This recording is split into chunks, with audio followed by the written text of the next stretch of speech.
ዶክተር ፍሬህይወት ባዩ እባላለሁ። በዩኒቨርሲቲ የኢትዮጵያ ጥናት ተቋም የፎክሎር ወይም የባህል ተመራማሪ ነኝ።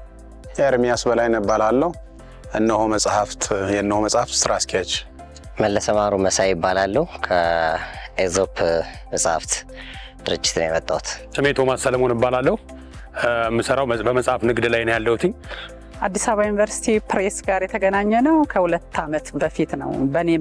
የኔ መጽሐፍ እንዲታተምልኝ ጽሁፉን ከሰጠው በኋላ የሚያልፋቸው ሂደቶች ባለሙያ የሚያይበት የሚገመገምበት ከዛ በኋላ ያንን አስተያየት አካትቼ የመመልስበት 2 ዓመት ነው የፈጀው። ከዛ በፊት ግን አዲስ አበባ ዩኒቨርሲቲ ፕሬስን በጣም ከማደንቃቸውን ማከብራቸውን ሰዎች መጽሐፍ ያሳተም ስለነበር አሳተምበታለሁ ብዬ እመኝ ነበርና አሉ የሚባሉኛ ሀገር ትልልቅ መጽሐፎች የታተሙበት ስለነበር ለዛ ነው እኔ መጽሐፌን እዛ ማሳተም የፈለኩት።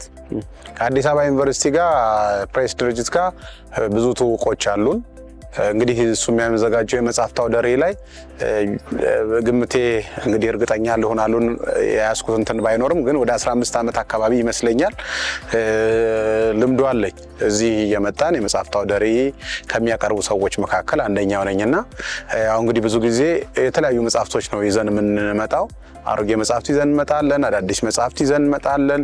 ብዙ ጊዜ በየዓመቱ አንዳንዴ ደግሞ ሰዎች ሊፈልጓቸው የሚችሏቸው መጽሐፍቶች ለባዛሩ ብለን ብቻ የምናዘጋጀው መጽሐፍቶች ነበሩ። ብዙ ጊዜ ዝግጅታችን በእንደዚህ አይነት ዝግጅት ነው እየመጣን እዚህ የምናቀርበው። ከፕሬሱ የሚታተሙትን መጽሐፍቶች ደግሞ በመጽሐፍት መደብራችን ይዘን እንሸጣለን። ፕሬሱ ጋር ደግሞ በተለይ ዩኒቨርሲቲ ባዛር በሚዘጋጅበት ጊዜ ብዙ ጊዜ አዳዲስ መጽሐፍትን ለገበያ ያቀርባል። እነዛ ለሚያቀርባቸው መጽሐፍት ደግሞ እዚህ ያስተዋውቃል ማለት ነው። ከዚህ ከባዛር ከወጣን በኋላ ደግሞ እነዛን መጽሐፍቶች ገዝተን ይዘን ሄደን ለገበያ እያቀረብን ትርፍ እያተረፍን ያንን ስራ እንሰራለን ማለት ነው። አዲስ አበባ ዩኒቨርሲቲ ጋር ኦልሞስት ስራ ከጀመርንበት ጊዜ ጀምሮ ረጅም ዓመት ግንኙነት አለን። ፕሬሱ ጋር ብዙ መጽሐፍ ኤግዚቢሽኖችን ሰርተናል። ብዙ በየዓመቱ የሚያካሂዳቸውን የመጽሐፍ ሲምፖዚየሞች ተካፍለናል።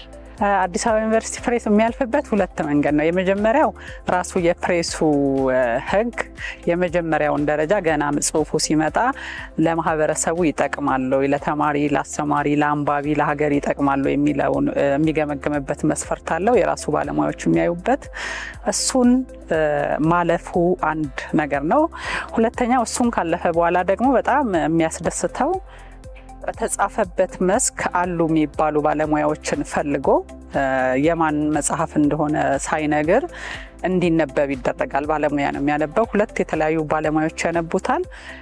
እነኛ አስተያየቶች ለዚህ መጽሐፍ ብቻ ለሚታተመው ብቻ ሳይሆን ለዛ ጸሐፊ የወደፊትም ግብአት የሚሆኑ አስተያየቶች ናቸው። ምክንያቱም የተሻለ ባለሙያ ነው ከጸሐፊው የተሻለ ወይም በመስኩ እውቅና ያለው የተመራመረ የጻፈ ሰው ነው የሚያነበው። ያንን ሂደት ማለፉ ከሌሎቹ በጣም ይለየዋል። ምክንያቱም አንድ መጽሐፍ እኔ እንደ ባለሙያ ጨረስኩ ብዬ ሌላ ማተሚያ ቤት ሄጄ ማሳተም እችላለሁ፣ ፕሪንት ማድረግ። አዲስ አበባ ዩኒቨርሲቲ ፕሬስ ግን የፕሪንት ብቻ አይደለም፣ የባለሙያ የሚያይበትን ግምገማ ሂደት ስለሚያልፍ ከሌሎቹ ልዩ ነው። የአዲስ አበባ ዩኒቨርሲቲ ፕሬስ መጽሐፍቶች ያው ጥናታዊ መጽሐፍቶች በተቋም ደረጃ የተዘጋጁ መጽሐፍቶች ስለሆኑ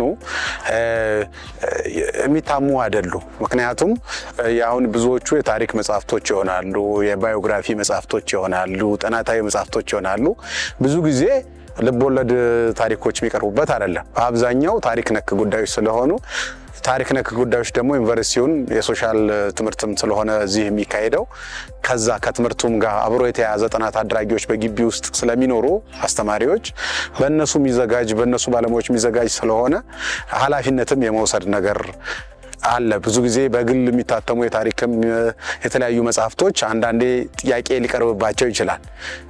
ብዙ ጊዜ ኃላፊነት የመውሰድ ነገር ላይኖር ስለሚችል ብዙ ጊዜ ከታሪክ ከተለያዩ ከባህል ከምን አኳያ ጥናት አድርጎ ስለሚሰራ ኃላፊነትም የመውሰድ ነገር ስላለበት ሰው ብዙ ጊዜ የሚያሳትማቸው መጽሐፍቶች ጥሩ የታዩና የተሻሉ ነው ብሎ ስለሚያምን በተለይ የታሪክ ጽሁፍ የተለያዩ መጽሐፍቶችን ከዚህ ከዩኒቨርሲቲ ፕሬስ የሚወጡት መጽሐፍቶች ተወዳጅ አድርጓቸዋል።